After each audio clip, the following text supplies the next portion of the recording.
Everybody loves a good massage. I get it. We all do.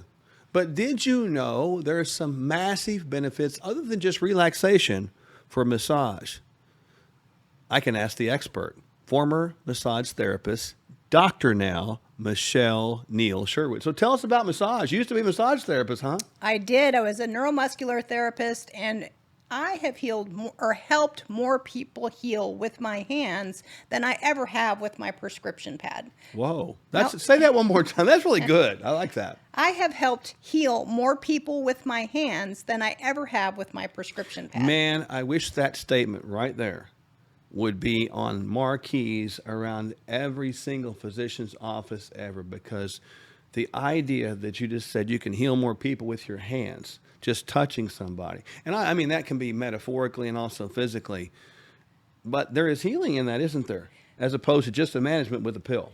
There is, and there's so many benefits to a good, it doesn't have to be a deep tissue massage, but some of the things that massage does is, when you get a trigger point or an ache in a muscle, that muscle has a toxic buildup in it.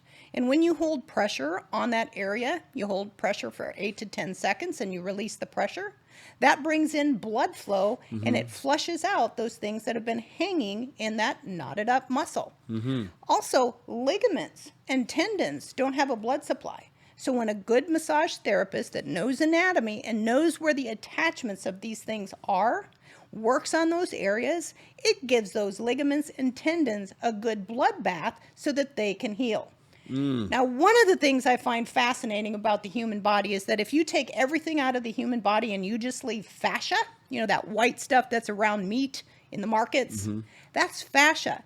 If you take everything out and you leave fascia, you will have a holographic image of a person in fascia. Yep. Now, I can get to the top of someone's head from touching their toe through that fascial connection. So the snag in the fishnet, someone might have pain in their shoulder, but it's actually a snag that's occurring in the fascia of the foot. So massage therapy done correctly can unwind that snag in the fishnet and rebalance a system that's been out of balance for a very long time.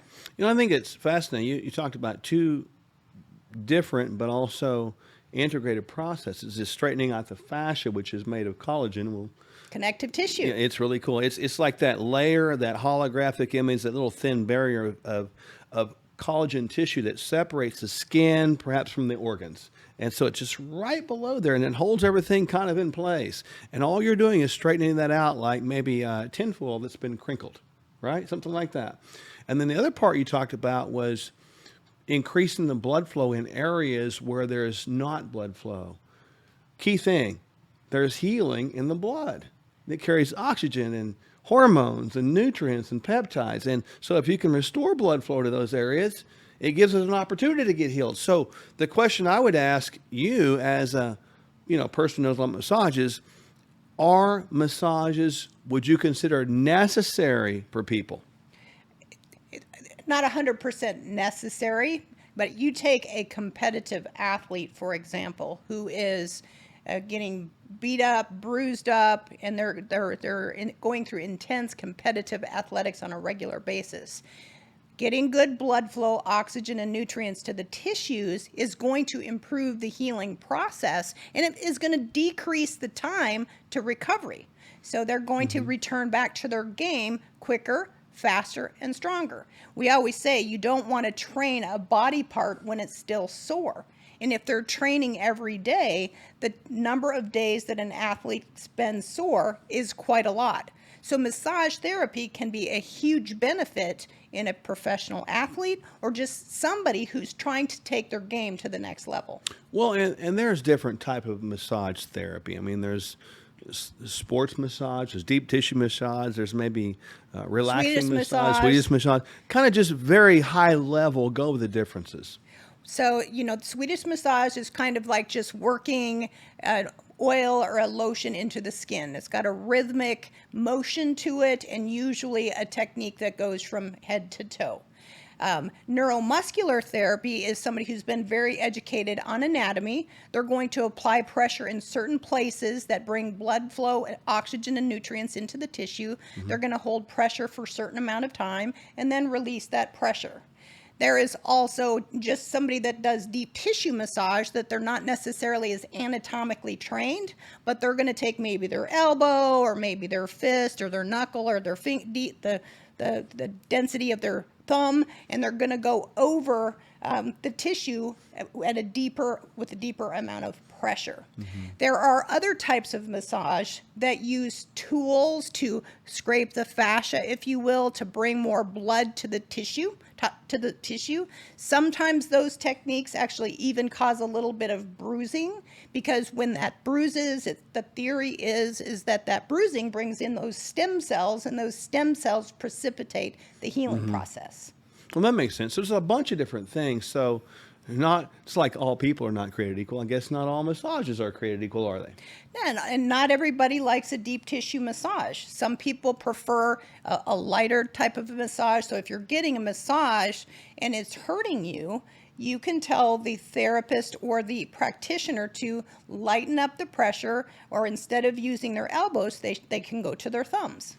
Very good. So that is a lot about massage, and obviously you don't do that anymore, but if people give us a call, we could provide a recommendation, I suppose. Well, and one of the reasons I chose to become an osteopath is that all osteopaths are trained to use their hands to do craniosacral therapy, to do articular release therapies, strain, counter strains, trigger point release. So an osteopathic physician has a toolbox that is a little bit different than an MD, as well as being able to prescribe medications, send you for an X-ray or an MRI if need be. So there you go. There's healing in them bare hands right there, I tell you, honestly. But massage is great. We wouldn't say it's necessary all the time, but it's always good to have that all the time if you choose to be, choose to have that experience. So all you ever want to know about massage. Right, so give us a call, check out our website, Sherwood.tv, for other subjects just like this. What does our Constitution really mean? Find out next with our constitutional attorney expert, Chris Ann Hall. Let's get real. Most emergency food is just as bad for you as any other choice in the standard American diet, and that's just sad. We don't just need food, we need highly nutritional food. We don't just want to survive food shortages, we are meant to thrive in adversity. Complete your daily nutrition and have shelf-stable Kingdom Fuel as a cornerstone of your food supply. Don't sacrifice your health or your taste buds. Stock up on Kingdom Fuel now. And when you navigate through these economies with people, here's what happens. We want to hold their hand through it, let them know when it's time to buy, sell, reallocate, get out of Dodge. Because a lot of times when you're struck with fear does two things. Number one, it can paralyze, and people just put their head in the sand and say, I'm just going to forget about it and hopefully it gets better. Or it causes you to make a wrong decision.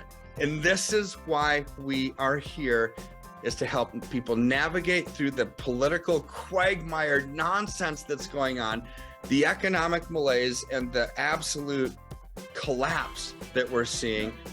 And when our freedoms are eroding, our political freedoms, our economic freedoms, our personal freedoms, our religious freedoms, our health freedoms, they're all tied together. But you know what doesn't need to erode with that? Our finances. KirkElliottPhD.com/Sherwood.